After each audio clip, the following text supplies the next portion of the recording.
Bienvenidos a tu programa radial Vista Económica, donde tendremos entrevistas, noticias e investigaciones económicas, sociales y culturales. Empezamos.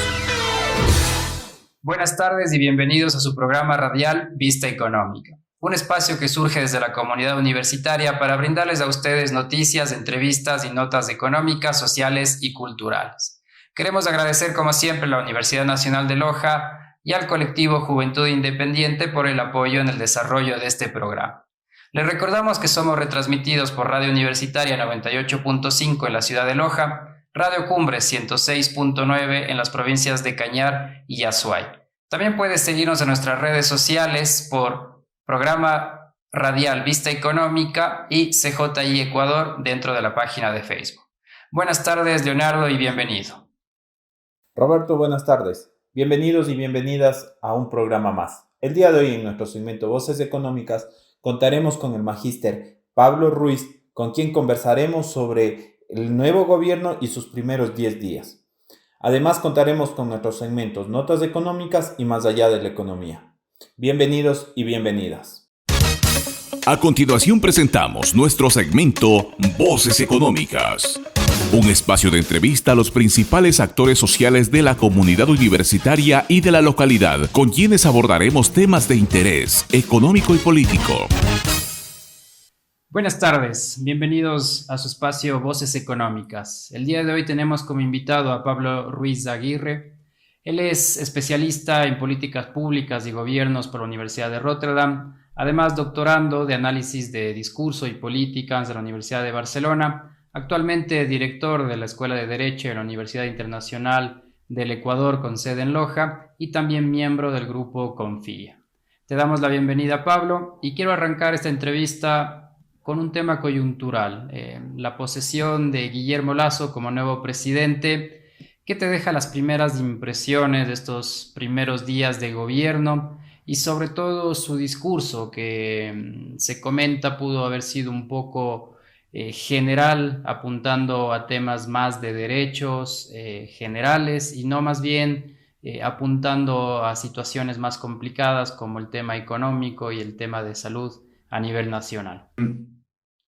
Normalmente lo que hace un presidente el momento de la posesión, el rato que genera el discurso, o bien sea ya que constitucionalmente le garantiza esta lógica de la rendición de cuentas, se conoce como discurso simbólico. Y eso es súper importante por lo que el nombre radica, discurso simbólico. Entonces, al final un discurso simbólico, las ciencias sociales, sobre todo las ciencias políticas, te van a decir que no tiene algo que se llama fricción institucional. ¿Qué significa esto de aquí? Que un presidente, el momento que está generando este discurso, puede decir lo que quiera. O sea, si es que el presidente en ese momento quiere decir, voy a poner un ejemplo, como Lenín Moreno, el día de mañana voy a traer el mundial de fútbol y otra vez voy a retomar el tren playero, nadie le va a decir no va a pasar, no es factible, no hay plata. Si puede decir lo que quiera, no tiene fricción institucional.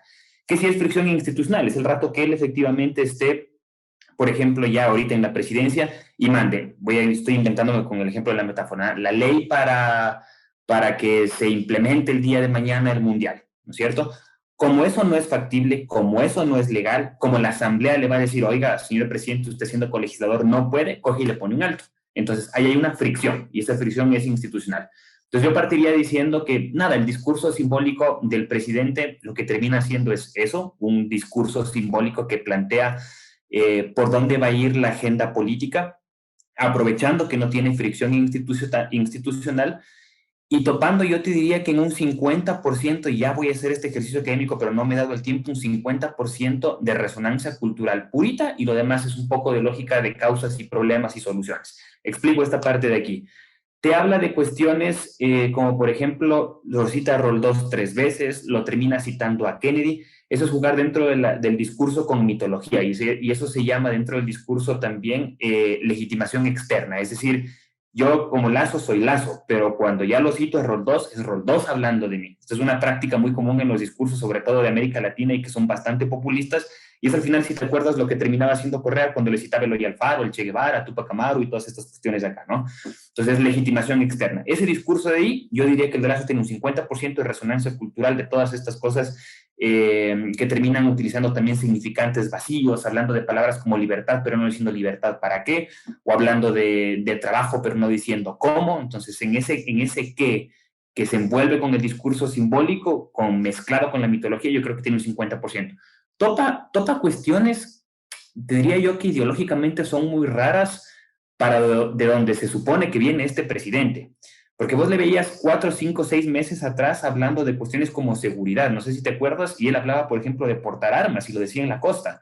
Y luego tienes una segunda vuelta en donde comienza a hablar de grupos LGBTI, de mujeres, de limpiar los mares. Entonces, claro, ideológicamente, por eso algún rato yo creo que Durán Barba le decía que es un poco camaleónico la lógica, no sé a dónde va esa agenda política, no tiene fricción institucional y al final termina haciendo lo que cualquier presidente creo que haría. Es decir, responder a las principales problemáticas que la opinión pública hasta ahorita considera que son importantes, que terminan siendo salud, que ya sabemos por dónde va, corrupción, que ya sabemos por dónde va, y economía, pero obviamente envolviéndolo con esta cuestión de simbolismo. Entonces, la primera impresión es esa, hizo lo que cualquiera haría y nos dijo lo que siempre hubiéramos esperado que queríamos escuchar. Pablo, otro de los temas importantes dentro de esta posesión o primeros días de Guillermo Lasso son los acuerdos de gobernabilidad. Sabemos que durante la campaña hicieron o generaron acuerdos con el Partido Social Cristiano, pero en los primeros días de gobierno estos acuerdos parece que se rompieron y más bien se generaron nuevos acuerdos dentro de la Asamblea. ¿Qué te supone este cambio en los últimos días con respecto a los acuerdos de gobernabilidad? ¿Y qué podemos esperar entonces con esto en el futuro dentro del periodo de Guillermo Lasso? Yo siempre digo que tenemos que irnos a dónde viene la etimología de las palabras, ¿no? ¿Qué es gobernabilidad? O sea, gobernabilidad es la facultad que tiene la función ejecutiva a raíz del presidente de, con todas las herramientas, con todo el contingente que tiene, responder a las demandas sociales que la ciudadanía le va a presentar. Es decir, si hoy, como nosotros como ciudadanía, como pueblo, le decimos, oye, tenemos hambre, o oye, no tenemos trabajo, o oye, ahí existe demasiado desempleo, oye, nos están matando acá abajo, la lógica es que la gobernabilidad implica que una función ejecutiva tenga herramientas y responda a esas demandas sociales. ¿Cuál es el problema? ¿Y por qué se hablaba entonces de gobernabilidad? Porque eso yo creo que también hay que explicarlo. Que muchas de las propuestas que plantea el presidente tienen que pasar por ley, es decir, tienen que ejecutarse a través de procedimientos legislativos y se necesitan 70 votos para mínimo para tener leyes orgánicas y leyes ordinarias. Peor aún, si quisiera inventar la Constitución, necesitaría 91 votos. Entonces, claro, se comienza y se plantea esta lógica de la gobernabilidad y más allá. Primera cosa. Segunda cosa, como hemos tenido una experiencia con la política en donde siempre hemos hablado, y, no sé, y tú también te vas a acordar de esto de aquí, no sé si los centennials se acuerdan de esto de aquí, pero nosotros nos vamos a acordar mucho más de esto, de esta cuestión del Congreso, el hombre del maletín, la repartición de cargos. Nosotros ya venimos cargados de esta experiencia de la política, de, oye, cuando están negociando, no es que están hablando y diciendo, velemos por el futuro de la patria, sino que están viendo, oye, ¿qué puesto me puedes dar vos para yo darte el voto? Entonces, la experiencia, lamentablemente, que ya tenemos de la política. No digo que siempre sea así, pero es algo que ya ha pasado y que nos termina como de lucubrar el presente por dónde estamos y por dónde podríamos ir. Y ahora, en esa lógica hay que reconocer cuáles son las funciones de un parlamento. Un parlamento siempre cumple 4 cosas. La primera es función de representación, la segunda es función de elaboración de política pública, la tercera es función de fiscalización y la cuarta función de designación de cargos. Si solo coges la primera, te das cuenta que se supone que esos 137 asambleístas están representando a todo el país. Por ende, si están representando a todo el país, obvio que tienen que hablar. El problema es cómo negocian, sobre qué negocian y en qué momento están negociando, porque no se ve. Entonces, no hay un principio de transparencia, de publicidad en donde todos podamos tener esa certeza. Eso es lo segundo. Y lo tercero, yo creo que la gobernabilidad, entre comillas, que se termina logrando para la designación de las autoridades de la Asamblea, le pongo tal vez 1 o 2 meses, porque es una cuestión muy funcional, no es ideológica. O sea, el aliado natural, ideológico, por así decirlo, termina siendo el Partido Social Cristiano, que a la larga yo creo que se terminarán volviendo, regresando a conversar. Porque claro, cuando hablas ahorita de salud, digamos que tú, Roberto, eres de izquierda extrema y yo soy de derecha extrema. Si hablamos de salud, a pesar de que estaríamos en posiciones completamente antagónicas, diríamos, todos necesitamos vacunas. Pero si ya topamos un tema como extractivismo o cuestiones como el aborto otra vez, ahí vamos a tener una posición diferente. Y entonces ahí ya se va a ver la composición ideológica. suponiendo que partidos que son mucho más orgánicos, como no creo que hayan, con excepción de lo que se ve con Pachacuti, por sus bases, ya van a terminar generando una resistencia, sobre todo por las propuestas que en teoría tenían un corte mucho más neoliberal de Lazo. Entonces, te diría esas tres cosas. Primero, no hay que tenerle miedo a la gobernabilidad, lo que pasa es que vivimos con la gobernabilidad que ya sabemos cuál es, que es el hombre del maletín. La segunda, es lógico que dialoguen, el problema es que no hay un principio de transparencia y de publicidad. Y lo tercero, creo que es una alianza por lo pronto funcional, pero que no termina siendo una alianza ideológica. Y al final, cuando hablemos de lo que se llama en teoría política, los core issues, los temas duros de labrar, de entablar, ahí creo que sí van a haber nuevamente estos choques y van a venir las mayorías móviles. Uno de los temas importantes, yo creo que aparte de la ideología que se puede manejar dentro de los gobiernos, sin duda es el tema de corrupción. Y personalmente pienso que es donde se debe apuntar y donde los recursos deben ir con mayor esfuerzos para poder combatir este problema. Desde tu punto de vista, ¿cuáles crees que son las políticas o los mecanismos que se deberían ejecutar con el fin de poder mitigar este problema y empezar a dar un poco más de confianza a las instituciones públicas y sobre todo a la justicia dentro del país? Yo creo nuevamente que juegas con el elemento simbólico. A mí me encanta el tema de la corrupción porque tienes dos tipos de corrupción. Es que hay un montón de cosas aquí. Partamos de la cultura política. La cultura política te va a decir primero que vivimos en una sociedad de responsabilidad, pero esa responsabilidad no necesariamente parte de nosotros, sino que vamos a apuntar a quién es responsable. Y ese tipo de corrupción se llama la gran corrupción. Es decir, yo le apunto y digo, robaron 1.500 millones de dólares en la refinería y 70.000 millones por acá, etc. Entonces yo apunto y digo, por ahí está la corrupción. Entonces vivo en esa cultura de apuntar, ¿no? De apuntar esa gran corrupción. Pero hay una corrupción mucho más chiquita que está intrínseca, que es endémica, que está ahí, que todos hemos sido parte de, que es parte de la estructura social, que se llama la petit corrupción. Y claro, esa ya involucra corresponsabilidad, porque al final ya es apuntarte y decir, oye, ¿será que es grave cuando yo, no sé, me paso un rojo, me para el policía y la gente y le digo, arreglemos? No es lo mismo, no es tan grave como los 1.500 millones de dólares. ¿Qué te está diciendo esto aquí? Hay una encuesta que levantan en el Latino Barómetro, creo que era, y te decía que 1 de cada 4 ecuatorianos ha pasado por un caso de corrupción, ¿no? Pero 1 de cada 4 ecuatorianos también te dicen, 3 de cada 4, y 3 de cada 4 también te dicen que si es que les tocaría hacer un acto de corrupción, pues lo harían para poder llegar a tener un resultado. Es decir, me molesta, pero me toca, y si me toca no pasa nada, lo termino haciendo. Entonces, por eso digo que es una cuestión muy, muy endémica, es algo que está ahí como, yo siempre digo, como el sudor. Entonces, esperar responsabilidad de un Estado y que te diga, vamos a eliminar la corrupción, que ya nos lo han dicho, recordemos el discurso de 2017 de Lenín Moreno, y él supervivió casi 1 año y medio con este discurso de la corrupción y de apuntar, etcétera, y luego se le cayó todo. Yo creo que es volver a cometer exactamente el mismo error. Creo que tenemos que comenzar a hablar de corresponsabilidad con un problema que es social, que es endémico, que es cultural. Creo que no tenemos que apasionarnos tanto. Yo he estado en algunos medios, mi hermanito, les he estado diciendo que no lo endiosen a Lazo, porque ese es un gran problema. Es decir, claro, ya te llega el presidente y te dice, todos los carros van a tener placa, lanzamos el código de ética. Es importante, no digo que no, pero son cuestiones simbólicas.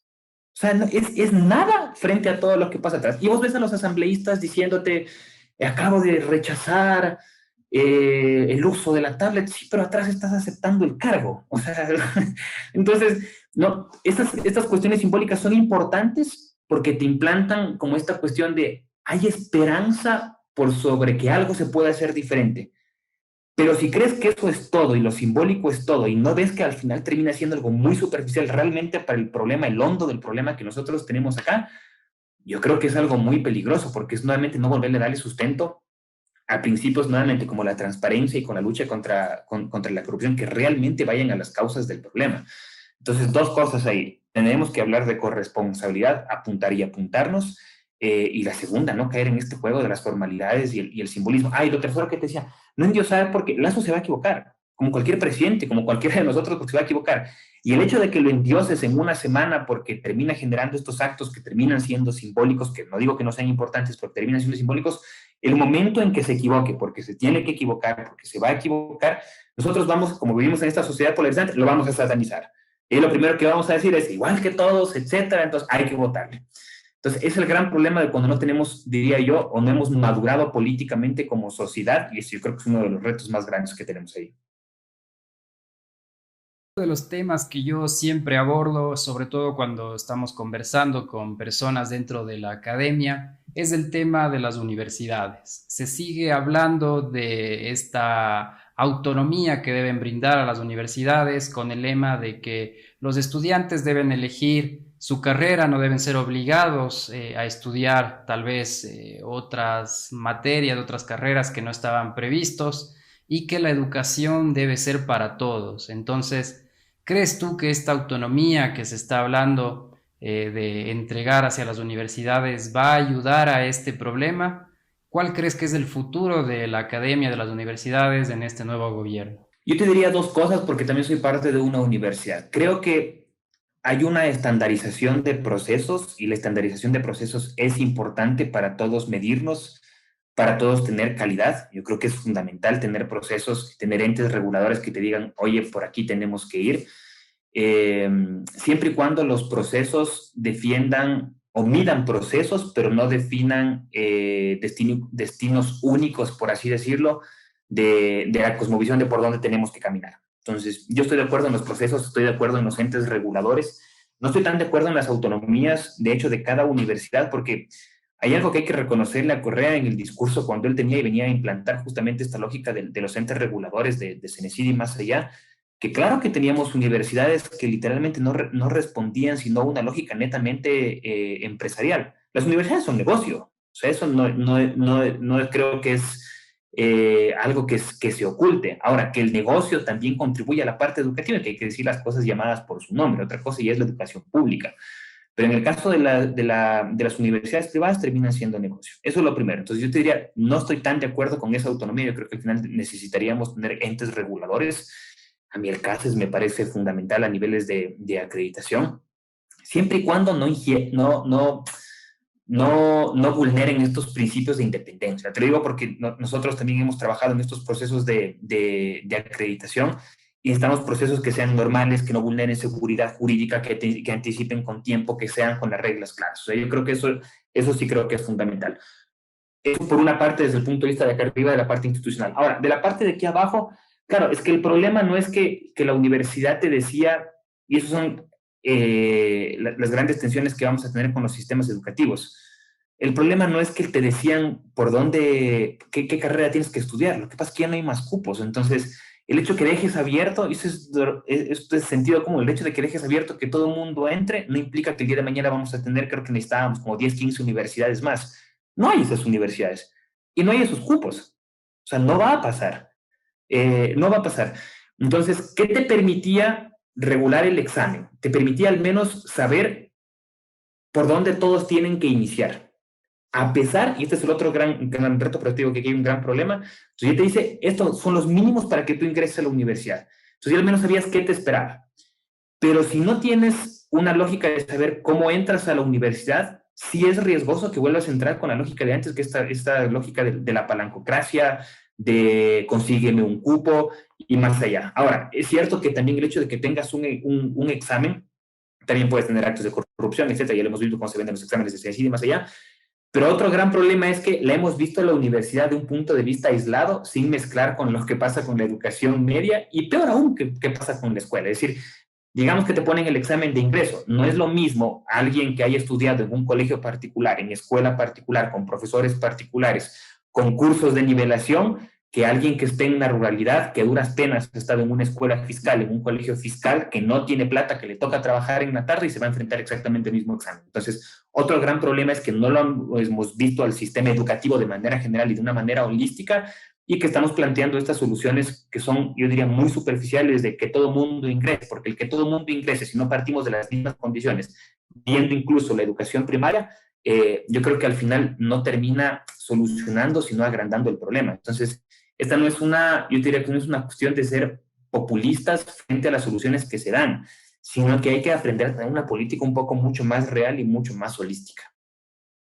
Pablo, dentro de la ciudad de Loja tú eres una persona bastante activa estás inmiscuido en varios proyectos de desarrollo social, de desarrollo político, y te quería preguntar sobre el tema regional. Cuenca, Machala, Loja, ¿cómo ves esta zona? ¿Cuál ha sido el desarrollo en los últimos años? ¿Y cómo crees que se debe fortalecer el crecimiento a nivel regional dentro de esta zona? ¿Se debería hablar de una unión? ¿Cuáles son los sectores que se debe apuntar para poder generar un crecimiento sostenible?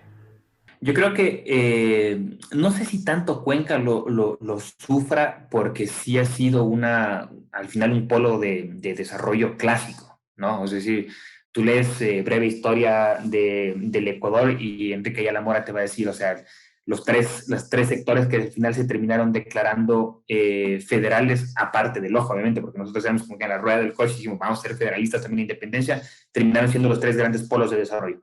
Pero sí es cierto que tenemos una connotación igual ahí, o sea, estamos juntos y que el sur está relegado, pero esa es una lógica que responde al Estado centralista que tenemos. Y yo creo que nadie se dio cuenta que el Estado no funciona sino hasta que pasó la pandemia. El rato que ocurrió la pandemia y nos dimos cuenta que hay un aparataje del centro que trata de dominar un territorio que al final termina siendo pequeño, o sea, 256.374 kilómetros cuadrados, pero termina siendo pequeño y no puedes responder a las necesidades de salud pública ahí. Cuando tenías municipios como el de Quito o como el de Guayaquil que te decían, oye, nosotros queremos entrar bajo esta lógica, pero no podemos si no nos das la autorización, sí te pone a pensar si es que el modelo de Estado, la forma de Estado realmente es la que está respondiendo a las necesidades de territorio. Entonces yo creo que el sector sur, el sector regional, si quieres sumemos la región 7, región 6, sí sería interesante comenzar a hablar de mancomunidades, sí sería interesante comenzar a hablar de política de abajo hacia arriba y no la política de arriba hacia abajo. Sí sería interesante comenzar a hablar de política de acuerdo a nuestras realidades, o sea, cambiarle esa epistemología y comenzar a trabajar con estas lógicas de sur, porque al final no sé si, bueno, ahora llamaríamos politólogo, pero había un cientista, pongámosle así, que se llamaba Alexis de Tocqueville, y Tocqueville decía que el único gobierno legítimo es el gobierno el local, porque es el más cercano a la gente, o sea, realmente el más cercano a la gente sabe si es que el vecino está mal, si es que se te fue el agua. La política que hemos estado acostumbrados ha sido siempre la política de escritorio, entonces yo creo que sí como sur deberíamos comenzar a hablar de mancomunidades y yo sí digo que tenemos que comenzar a hablar de federalismo y ese federalismo no implica romper esa unidad nacional, sino comenzar a hablar diría yo, de la unidad en la diversidad, pero considerando los matices que tiene cada territorio. Para ir cerrando esta ronda de preguntas, sabemos que estás dentro de un grupo, el grupo Confía, que tiene bastante acogida dentro de la ciudad de Loja. Quisiéramos saber un poco más, conocer más sobre las actividades de este grupo, cuáles son sus fundamentos y cuáles son sus objetivos a corto y a largo plazo. Sí, yo soy miembro de Confía, nosotros venimos trabajando desde octubre de 2017. Te diría que el primer reto que tenemos es conformarnos como una organización política que cumpla los mínimos de lo que una organización política debería tener. Es decir, no hemos participado en elecciones porque hemos decidido que primero necesitamos tener los principios claros y una estructura clara. No hemos participado en elecciones con alianzas porque hemos considerado que primero tenemos que tener clara la ideología. Trabajamos algo que se denominan terceras vías. Es eliminar esta concepción antagónica de la izquierda y la derecha y comenzar a tener un punto mucho más equilibrado. No es pragmático, sino mucho más equilibrado de entender cuáles son las cosas positivas y negativas que han funcionado y que no han funcionado y que se pueden replicar, que se pueden mejorar y que se pueden sustentar. Te diría que también trabajamos muchísimo una lógica de redefinición de la política, hablamos mucho de politizar absolutamente todo, no partidizar todo, pero sí politizar absolutamente todo, de responder desde territorio y de botar los problemas a la calle. Por eso tenemos laboratorios de política pública que poco a poco al menos están topando temas que salen, ¿no? Hemos topado temáticas como la pobreza, hemos topado temáticas como la cultura, que son temas muy... bueno, la pobreza es algo mancomunado, que es que lo compartimos todo, pero la cultura sí es un tema muy, muy local de acá de Loja, que lo hemos tenido y creería por herencia y por tradición. Trabajamos muchísimo en formación política. De hecho, el miércoles de la siguiente semana, de esta semana, vamos a ya hacer la clausura de la primera escuela de formación política que dura aproximadamente 4 meses. No es estas escuelas de 2, 3 días, sino una escuela realmente de formación política con proceso, con indicadores, con avance. Creo que esos son los mínimos de una organización política. Y al menos nosotros sí nos hemos dado el tiempo de romper esa política que siempre ha sido electoral o que aparece cada 4 años y tratar de construir proceso y a largo plazo. Entonces, diría que esos son un poco los principios que estamos trabajando dentro de Confía. Pablo, siempre pedimos a todas las personas que se entrevistan con nosotros un mensaje final, sobre todo para esa comunidad universitaria y a la ciudadanía en general, como partícipes y responsables directos del desarrollo de nuestra sociedad. ¿Qué mensaje final le dejarías a esas personas que nos están escuchando? A ver, un mensaje final. Primero, agradecerte, Robertito, querido, por la invitación. Siempre creo que todos los espacios son importantes para debatir, para conversar, para disentir, para no estar de acuerdo, para ver en qué sí estamos de acuerdo. Mensaje final. Hay un libro que a mí me gusta un montón, que parecería que soy socio de esa editorial, pero me encanta el libro de Siddhartha de Hermann Hesse, y hay un momento en el que Siddhartha llega a donde un mercader, si mal no recuerdo, y el mercader le pregunta a Siddhartha, le dice, ¿qué sabes hacer? Y yo creo que son 3 cosas que tenemos que recuperar todos, ese sería mi mensaje. Y Siddhartha le responde, yo sé ayunar, sé pensar y sé esperar. Eso yo creo que tenemos que hacer todos, ayunar para entender que muchas veces tenemos que tener la paciencia de no coger lo primero que nos dicen que es fundamental, a pesar de que nos vendan que es como supervivencia. Lo segundo, pensar críticamente para no tragarnos lo primero que nos dicen que tenemos que tragarnos, sino darle 3, 4, 5 vueltas y ver qué se va a emprender y esperar, porque al final yo creo que en un mundo de la inmediatez la prudencia termina siendo una virtud, y medir el timing, el tiempo, en cuando tenemos que hacer algo y no tenemos que hacer algo, creo que dicta mucho. Eso, mi hermanito. Este fue el segmento Voces Económicas. A continuación presentamos el segmento Notas Económicas, donde se abordará las últimas noticias económicas a nivel local, nacional e internacional.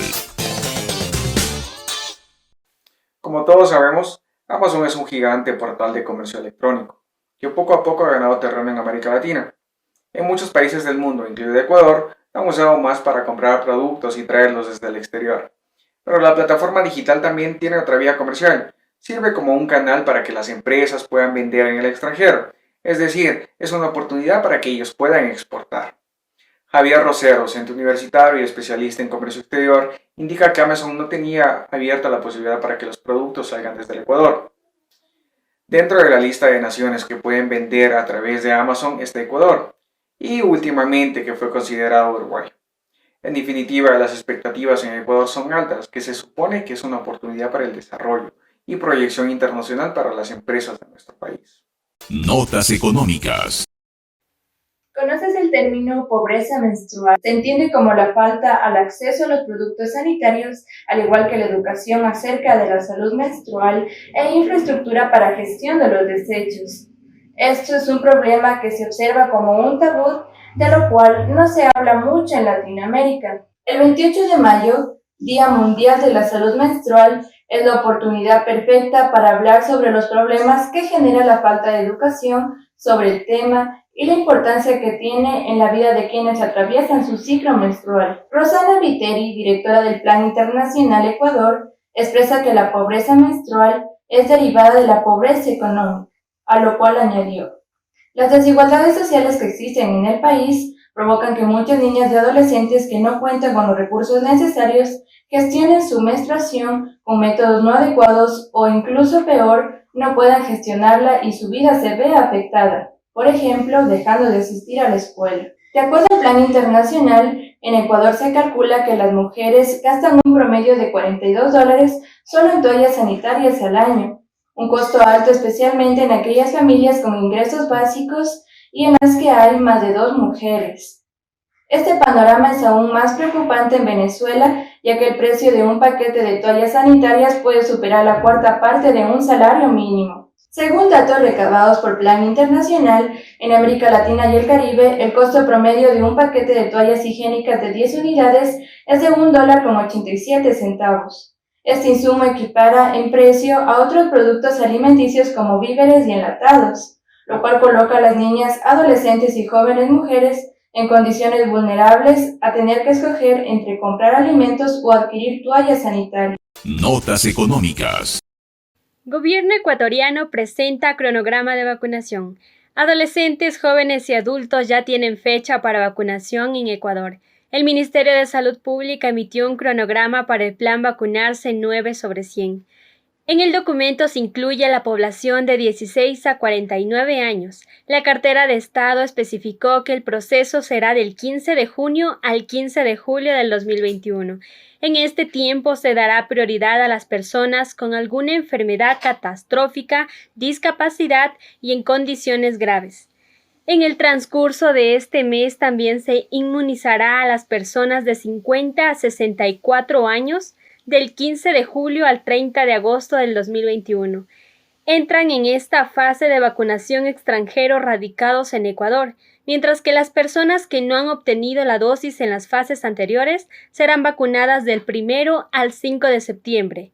El Consejo Nacional Electoral, junto con el Ministerio de Salud, elaboran un padrón de datos para que todos los ecuatorianos puedan acceder a la dosis sin necesidad de agendar una cita previa. Notas económicas.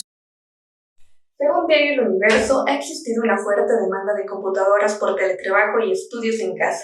Estas se encuentran entre los productos tecnológicos que más se han movido a lo largo de esta pandemia. Un estudio de la firma Advantage Consultora sitúa las computadoras en el segundo lugar de ventas en el 2020, solo detrás del comercio de televisores. Luis Pastor, gerente de esa consultora, refiere que la necesidad de tener no solo una, sino varias computadoras en casa por teletrabajo o estudios empujaron las ventas de esa categoría. En un mismo hogar hay quien está trabajando, pero también quienes estudian, indican. En las tiendas minoristas afirman que en los últimos 10 años se ha registrado un crecimiento en la línea informática, pero durante el año 2020 hubo importantes picos de ventas de estos productos, y este año, aunque ya algo más estable, continúa la demanda.